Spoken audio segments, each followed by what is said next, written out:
Hi! நாம இன்னைக்கு ஒரு தோசை மாவு வச்சுட்டு ஒரு இனிப்பு தோசை தான் பார்க்க போகிறோம். இதுக்கு தேவையான பொருட்கள் பார்த்தீங்கன்னா, தோசை மாவு, கொஞ்சமா தேங்காய் பூ, கொஞ்சமா நாட்டு சர்க்கரையோ இல்லை வெல்லமோ நம்ம ஆட் பண்ணிக்கலாம்.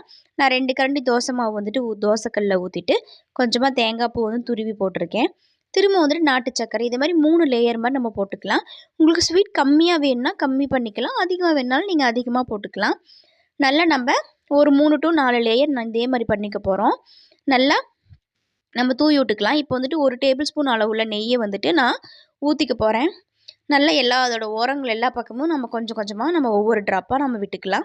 ஒரு மூடி போட்டு நல்லா வேக வச்சு எடுத்துக்கலாம். வேக வச்சதுக்கு அப்புறமேட்டு நம்ம என்ன பண்ணுறோன்னு பார்த்தீங்கன்னா, அதோடைய ஓரங்களில் லைட்டாக நம்ம எடுத்து எடுத்து விட்டுக்கலாம். அப்போ தான் நல்லா குக் ஆகி வரும். இப்போ நம்ம திருப்பி போட்டுக்கலாம். திருப்பி போட்டுட்டு திரும்பவும் மூடி வச்சு நல்லா வேக வச்சு நம்ம எடுத்துக்க போகிறோம். இது 2ஆக கட் பண்ணிக்கலாம். நீங்கள் பாருங்கள் எப்படி வந்திருக்குன்னு பார்த்தீங்கன்னா சூப்பராக இருக்கும். உங்களுக்கு